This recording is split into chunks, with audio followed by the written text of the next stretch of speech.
कृपा बिना न हिले एक भी अणु, लेते हैं श्वास तेरी कृपा से तनु तनु। अगर जीवन में थोड़ा सा भी सुख मिल रहा है तो उस परमात्मा की कृपा से ही मिल रहा है। और यदि जीवन में थोड़ा सा दुख का भान भी हो रहा है तो यह परमात्मा की ही कृपा है। कल एक कथा कही थी जो शिवरी नारायण में कही थी कि पक्षी को यह सिखा दिया गया कि हर चीज में भगवान का धन्यवाद दो। दुख मिले तो भी धन्यवाद दीजिए और सुख मिले तो भी धन्यवाद दीजिए।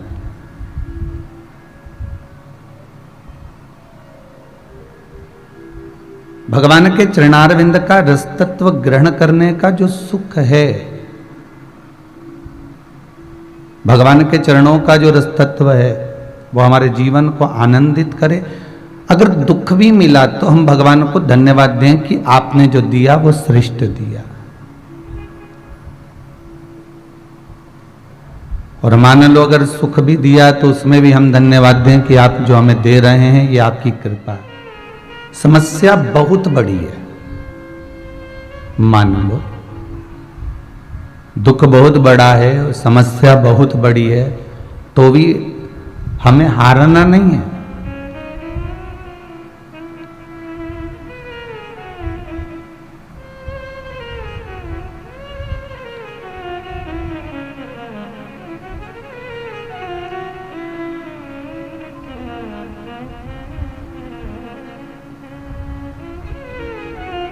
करोड़ों की आबादी वाले इस भारत भूमि पर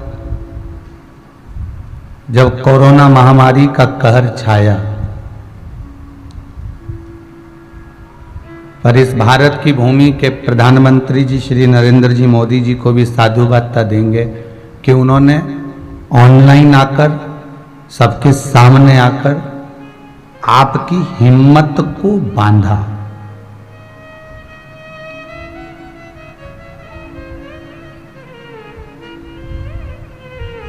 और ऐसी हिम्मत इस राष्ट्र की बांधी, इस भारत की भूमि की बांधी कि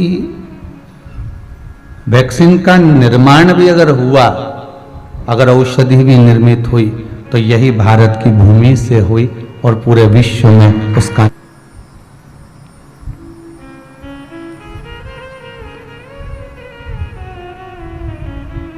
समस्या अगर बड़ी है तो ये सोचकर चलना कि हमारा विश्वास और हमारा परमात्मा उससे बड़ा है।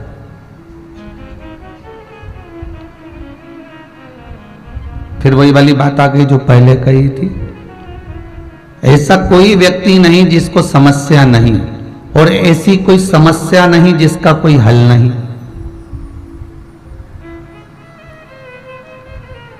अगर दुख आया है तो उसका कुछ तो हल होगा, तकलीफ आई है तो उसका तो कोई हल निकलेगा ही।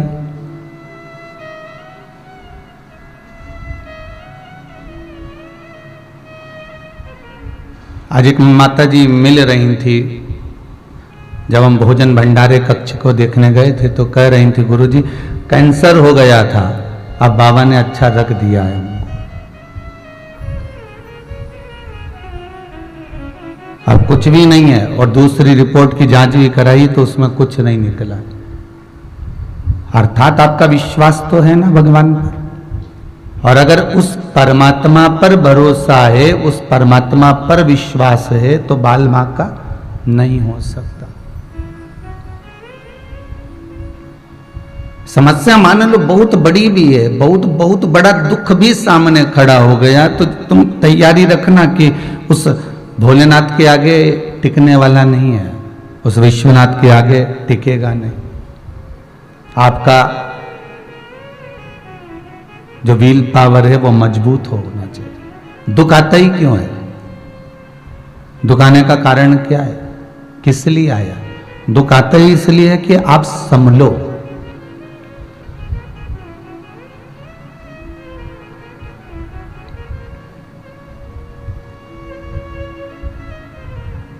बच्चा जब गिरता है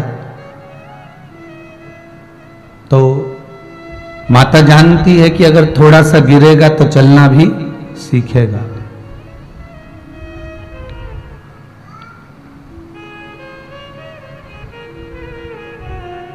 कहीं एकांत में अगर बच्चा चलता है और गिरता है तो संभल जाता है, पर अगर उसके मम्मी पापा के सामने अगर बच्चा गिरता है तो रोता है।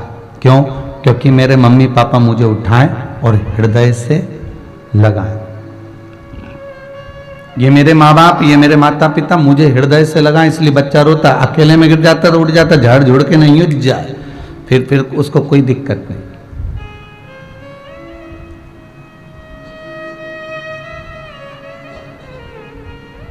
और अगर अकेले में गिरा है तो कोई दिक्कत ही नहीं, पर माता पिता के सामने, भाई बंधु के सामने, ताऊ ताई के सामने, चाचा चाची के सामने, नाना नानी के सामने, दादा दादी के सामने अगर वो बच्चा गिरता है तो उसकी आशा ये रहती है कि मुझे ये उठाएं, तो रोने लगता है, आंखों से आंसू निकलता है और बार बार उस जगह को देखकर रोएगा जिससे उसके ऊपर कोई फूंक मारे, उस पर कोई हाथ लगाए, उसको कोई झाड़े, प्रेम करे, स्नेह करे, गोदी में बिठाए, लाड लड़ाए। तो उसी तरह भगवान दुख क्यों देता है? भगवान भी चाहता है कि मैं इसका पिता हूं, मैं इसका बुजुर्ग हूं, ये मेरे पास में आए और मुझसे कहे और मैं इसको फिर गोदी में बिठाऊं, मैं इसको अपने पास रखूं, मैं अपने करीब में इसको रखूं, इसको फिर मैं दूर ना जाने दूं, अपने करीब में रखकर, अपने पास में रखकर इसके जीवन की मैं सार्थकता को सिद्ध कर दूं।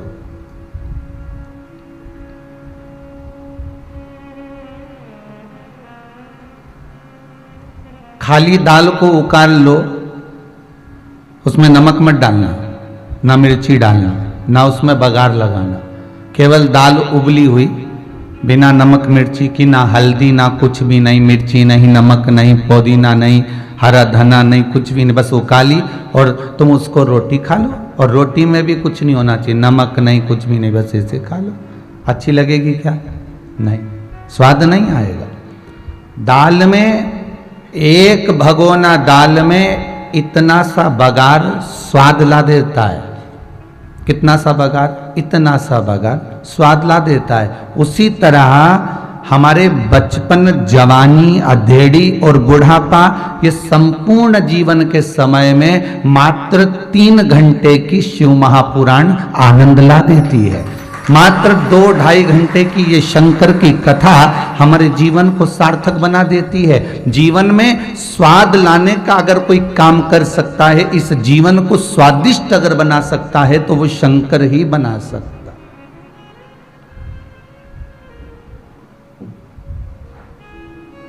तुम राम को भजो तो राम को भज लो, तुम कृष्ण को भजो तो कृष्ण को भज लो, तुम शंकर को भजो तो शंकर को भज लो। ना राम अलग है, ना कृष्ण अलग है, ना शिव अलग है, तीनों एक है। ब्रह्मा विष्णु सदा शिव जानत, अर्थात जो बुद्धि से रही थी। क्या गुरुदेव मालूम है, भगवान ने मेरा सारा काम कर दिया, ऐसा कोई काम नहीं था जो बचा हो, सब भगवान भोलेनाथ जी ने कर दिया। पर मैंने एक बात विचार करी थी कि मुझे ऐसा लग रहा था कि भगवान आके काम करेगा, पर भगवान तो नहीं आया, पर मेरा काम जरूर हो गया, कोई ना कोई आके कर गया। ठीक है, आपको एक कथा में कहा था, क्या भगवान आएगा तुम्हारे सामने? नहीं आएगा। अगर शंकर जटा धर कर आ जाए, गले में नाग पहन कर आ जाए, जटा जूट बांध कर आ जाए और खूब बढ़िया त्रिशूल और डमरू लेकर और तुम्हारी गलियों में घूमता हुआ शोर मचाता मचाता आ जाए, तो तुम उससे क्या पहचानोगे? यशोदा जी के दरवाजे पर भगवान पहुंच गए, यशोदा जी ने पहचाना क्या? श्री कृष्ण के दर्शन करने चले सदा शिव गोकुल में, अली गली में शोर मचावे, चले सदा शिव गोकुल में। यशोदा रानी से जाकर कहा कि मैं भगवान का दर्शन करना चाहता हूं, मुझे दर्शन करा दो। कौन कराएगा?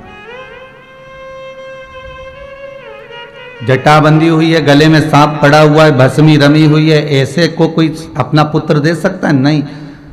आखिरी में जब शंकर जी ने देख लिया कि ये मुझे देने वाली नहीं है, तब शंकर जी ने दूसरे ब्राह्मण का रूप रख लिया और ज्योतिष आचार्य बनकर यमुना जी के घाट पर जब हाथ देखने के लिए बैठ गए, तब यशोदा जी खुद बेटे को लेकर आ गई और भगवान की गोद में दे दिया। भगवान उस जिनसे समझ गए कि कली काल में संसार में मृत्यु लोक में अगर किसी से मिलने जाना है तो रूप बदल कर जाना। तो तुम ये अंदाजे में मत रहना कि शंकर जी आएंगे और काम कर कर जाएंगे। शंकर जी किसी को भेज देंगे और काम हो जाए। एक कितनी सुंदर कथा है। एक ब्राह्मण था और उसकी धर्म पत्नी। ब्राह्मण बड़ा सत्कर्मी था, भगवत भजन करने वाला, स्मरण करने वाला, नाम जाप करने वाला। उसकी पत्नी भी थी अच्छी, भले मंदिर नहीं जाती थी, भले पूजन नहीं करती थी, पर पति को देखकर बड़ी खुश होती थी, क्योंकि वो अगरबत्ती भी लगाते, दिया बत्ती भी करते, भजन भी करते, कीर्तन भी करते। वो मंदिर नहीं जाती हो, वो कभी अगरबत्ती लगाने नहीं जाती, वो दिया भी नहीं लगाती, घर में तुलसी को भी पानी नहीं डालती, पर वो खुश बड़ी होती कि मेरा पति तो कर रहा है ना, बहुत है। बस वो दिन भर आराम से अपनी, हो सकता है दिन भर व्हाट्सएप चलाती होगी, वो फुल एंजॉयमेंट में अपना जीवन निकालती है, फुल आनंद में, आनंद मस्ती में अपने जीवन को जी। उसको कोई मतलब नहीं कि क्या हो रहा, पर पति से एक शब्द नहीं कहती थी कि तुम ये तकलीफ, वो तो मस्त रहती। पंडित जी जाते, पूजन पाठ करते मंदिर की, जो दक्षिणा मिलती उससे अपना घर चलाते।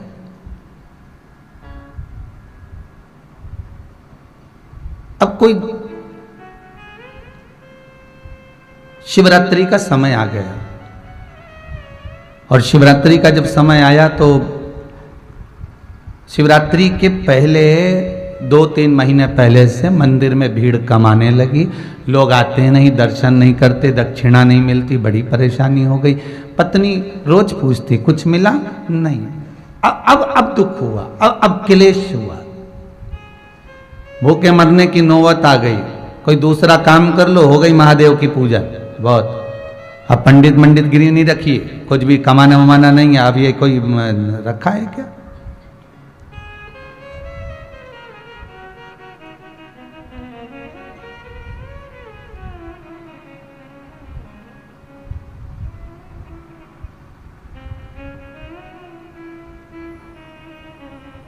अब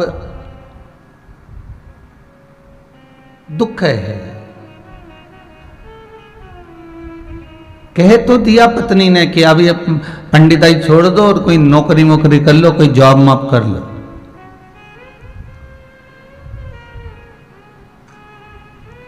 एक कोई पंडित जी का मैसेज था कि गुरुजी मैंने पंडिताई सीखी है और मेरा मन खूब करता है कि मैं पंडिताई करूं, पर मेरे बहन भाई कहते हैं कि सबकी शादी हो गई, तेरी शादी नहीं हो रही, तो पंडिताई छोड़ेगा तब शादी होगी। पंडित को कोई छोरी देने को तैयार नहीं। क्या करता है? घंटी हिलाता, सत्यनारायण की कथा वाचता, यज्ञ करता, पूजन करता। हमने उससे एक ही बात की, तो चिंता मत कर, अगर तू सच्चे मन से भगवान की सेवा कर रहा है, दक्षिणा मिल रही है नहीं मिल रही है, 100 रुपये मिले, 50 रुपये मिले, रात भर एक वो महिला संगीत में डांस करने के लिए कुछ लोग आते हैं, कुछ वेटर काम करने आते हैं, तैयार होकर थोड़ी घंटा, 2 घंटा, 3 घंटा भोजन सर्व करते हैं, परोसते हैं। उनको लोग 1.5 2 हज़ार रुपये दे देते हैं, और पंडित रात भर बैठकर शादी कराता है, उसको 500 रुपये मिल पाता। पूरी रात बैठा सो।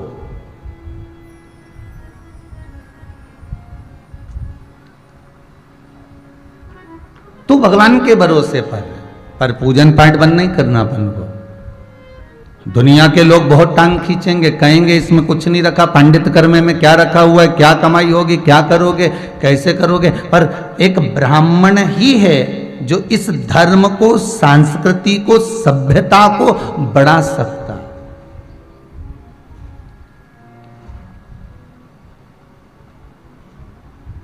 तो छोड़ना नहीं। महाराज उसने भी प्रण कर लिया कि अब देखेंगे, जो होगा देखा जाएगा, ब्याह होए तो ठीक, नहीं होए तो ठीक।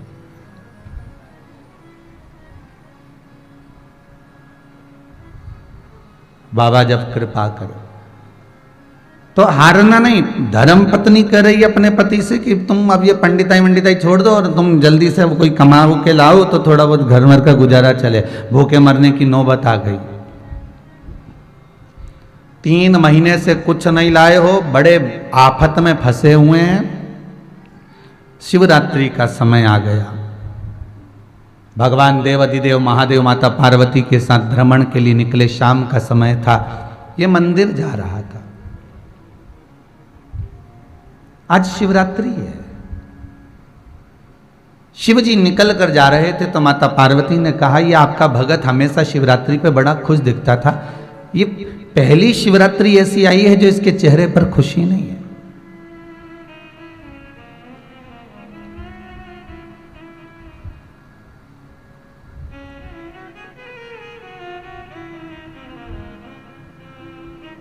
पहली बार इसके चेहरे पर खुशी नहीं है।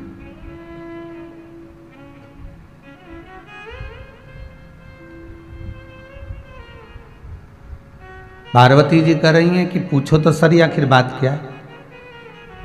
भगवान शंकर बोले, पार्वती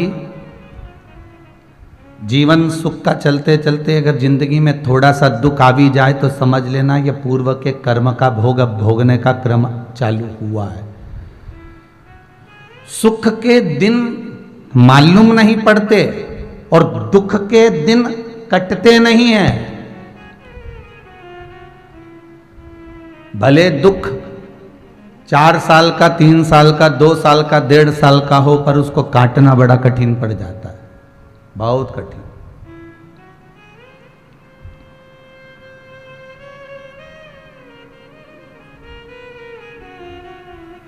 आप पूछो तो अब इसको दुख काटना पड़ेगा, थोड़ा सा रुक दो। पार्वती जी कहती, आप कालों के काल हो, महाकाल हो, क्या दुख नहीं काट सकते? महाराज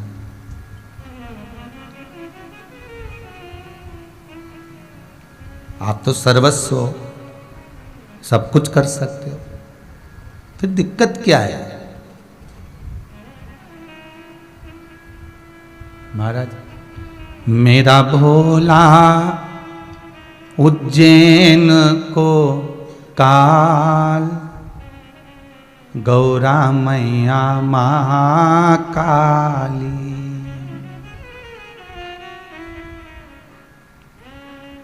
उज्जैनी में रहता डमरूधारी, मेरा शिव, मेरा शंकर, मेरा त्रिकालदर्शी, मैला कैलाशी, अविनाशी, जो सर्वस्व निवास कर रहा है, हर जगह घूम रहा है, भ्रमण कर रहा है, क्या वो दुख नहीं काट सकता? शिव कह रहे हैं कि दुख तो काट दूंगा, तू कह रही है तो मैं अभी काट देता हूं, चिंता मत कर। पार्वती जी ने पूछा, इसने जिंदगी में पुण्य तो करा है ना? शंकर जी बोले, हाँ पुण्य तो करा है। मंदिर में पूजन करी, वो दक्षिणा के लिए करी कि कमाई होगी तो घर चलेगा। मंदिर में पोछा लगाया तो इसलिए लगाया कि सफाई रहेगी तो 4 लोग ज्यादा आएंगे। बुआरी काढ़ी इसलिए काढ़ी कि यहाँ सफाई होगी तो लोग आनंद में बैठेंगे तो मस्तक पर तिलक लगाया इसलिए लगाया कि कुछ रुपया मिल जाएगा। पर इसने संपूर्ण कार्य कर, आरती भी उतारी तो इसलिए उतारी कि थाली में कोई कुछ जम के तो बोलो चढ़ा देगा। सब काम इसने करा। चढ़ाने बैठता था ना तो दिल से चढ़ाता था। चढ़ाते समय इसके मन में कुछ मांगने का भाव नहीं आता था। शंकर भगवान कहते हैं, इसने अपने जीवन में जितनी बेलपत्र चढ़ाई होगी उतनी बेलपत्र के बराबर इसको धन प्रदान करना अब मेरा, अब मैं संपदा प्रदान करूंगा। अब शंकर और पार्वती की बात एक बनिया ने सुन ली जो कहीं सामान लेकर जा रहा था। खूब सारा पैसा देला उसके पास में, और उसने शिव और पार्वती की बात उस जंगल में सुन ली कि इसको जितनी बेलपत्र इसने चढ़ाई है, और चढ़ाई हुई बेलपत्र पंडित जी के घर पे रखी है ठंडी करने के लिए, विसर्जन करने के लिए, वो बेलपत्र जितनी होगी उतना ही इसको धन मिलेगा। अब बनिया ने सोचा क्यों ना सारी बेलपत्र मैं ले आऊं तो उतनी बेलपत्र का धन मुझे मिल जाएगा। अब बनिया ने सुन लिया, और बनिया ने सुना तो बनिया सीधे गया ब्राह्मण देवता के पास। पंडित जी बोले, बोलो साहब, तो मैंने जितनी बेलपत्र चढ़ाई थी वो बेलपत्र तुम्हारे पास रखी है? हाँ, अभी मैंने विसर्जन नहीं करी, अब तो चढ़ाई हुई रखी, विसर्जन करने जाऊंगा। कहाँ रखी? वो रखी। वो सारी बेलपत्र हमको दे दो, भले चाहो तो तुम उसके बराबर में 500 सोने की मोहर ले लो, 1000 सोने की मोहर ले लो, पर वो बेलपत्र दे दो। 1000 सोने की मोहर पंडित जी को मिल गई। पंडित जी ने बेलपत्र का बोरा लिया, मंदिर के दरवाजे पर जाकर बैठ गया। अब इसकी कीमत बढ़ेगी। अब देखो, अब बेलपत्र खूब आनंद में होगी।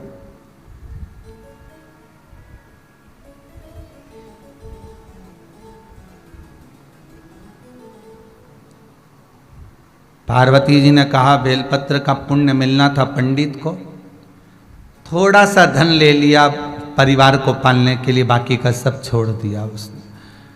तो चिंता मत कर, उसके भाग्य में जितना लिखा था उतना ही दिलवाऊंगा। बेलपत्र जितनी भरी हुई है, एक एक बेलपत्र के हिसाब से 1-1 रुपया दिलवाऊंगा, तो चिंता मत कर। अब सेठ जी बैठ गए मंदिर पर, मंदिर पे बैठ गए तो उन्हें इंतजार करा। अब शंकर जी आज पूरा सोने का बनाएंगे बेलपत्र को, जितनी बेलपत्र। शंकर जी तो आए ही। अब शंकर जी नहीं आए तो इसने ताने देना चालू करा। भोलेनाथ जी को खूब कोसे, खूब कोसे।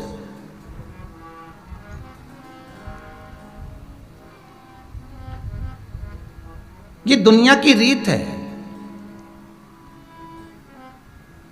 जहां से कुछ मिल जाए ना व्यक्ति, वहां पर कुछ नहीं बोलता, और अगर मान लो नहीं मिले, नहीं हो बात, तो फिर वो कोसना चालू। हमारे साथ कई आप लोग फोन लगाते हैं, कई लोग टीवी के माध्यम से, और कहते हैं हमें गुरुजी से बात कराओ। तो जब बोलते हो तो बड़े प्रेम से बोलते हैं गुरुजी से बात कराओ, और वो बोल देते हैं गुरुजी से तो बात नहीं हो सकती, क्योंकि हम व्यासपीठ से आपको कई बार बोले कि हम फोन पर बात नहीं करते, और आज करें ना कल करें। तो कई लोग ऐसे भी हैं, गुरुजी से बात नहीं करते, बात करना है हमको तो जिद पे अड़ जाते, गुस्सा करते, क्रोध करते, अपशब्द भी कह देते। तो बच्चे लोग कहते गुरुजी बहुत अपशब्द बोलते हैं। हमने कहा बोलने दे, मालूम पड़ता है कि किसके घर के कैसे संस्कार, इससे ज्ञात होता। पर कोई कहे कि बात करना जरूरी है तो नहीं।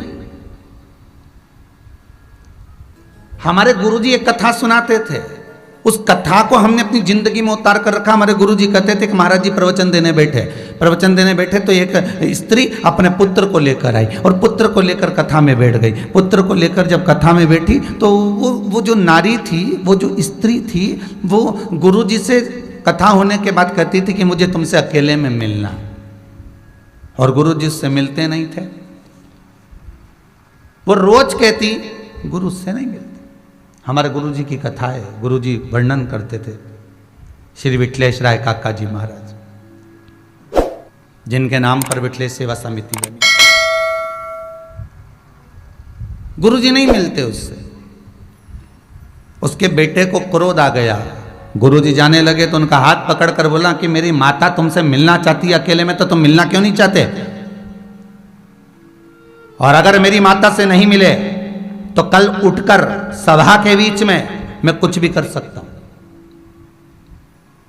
गुरुजी ने कहा मैं तेरी माता से अकेले में मिलने को तैयार हूं, पर शर्त एक है, मेरे जहां कपड़े सूख रहे हैं वहां पर तेरी माता का एक वस्त्र लाकर सूखने डाल दे, फिर मैं तेरी माता से मिल लूंगा। प्रवचन चालू होने से पहले डाल देना। जहां कपड़े डले थे वहीं पर गुरुजी के कपड़े के पास में उस बच्चे ने अपनी मम्मी का एक कपड़ा ले जाकर टांग दिया। जितने भी प्रवचन सुनने आए थे, किसी एक का ध्यान उस कपड़े पर चले गया। एक ने दूसरे को कोनी मारी, दूसरे ने तीसरे को कोनी मारी, सबको बताया कि ये गुरुजी ढोंगी है। बताओ जरा, कपड़ा स्त्री का कपड़ा और गुरुजी के कपड़े के पास में। सब उठकर चले गए। गुरु ने उस बालक को बुलाया कि मात्र तेरी माता का एक कपड़ा मेरे कपड़े के पास में आया तो लोगों की बुद्धि बदल गई। अगर एकांत में तेरी माता से बात कर लेता तो शायद समझ की पूरी सृष्टि ही बदल जाती। क्योंकि लोगों को समझाना कठिन है, लोगों की दृष्टि को मोड़ना कठिन है। हमारे गुरुदेव कहते थे मिलो, सबसे मिलना है, सार्वजनिक रूप से मिलिए।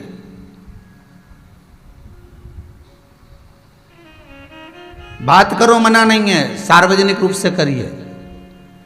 उस दिन से नियम बनाया है कि फोन पर बात आप लोगों से नहीं होगी। हाँ, एक कार्यकर्ता कर सकते पर हम नहीं करेंगे। आपको जो पूछना है, कई लोगों के पत्र आते हैं, लेटर द्वारा आते हैं, आप भेजो विटलेश सेवा समिति को, आप भेजो हमारे घर पर पत्र, हम पढ़ेंगे उसको, देखेंगे क्या कारण है, क्या हो गया ऐसा।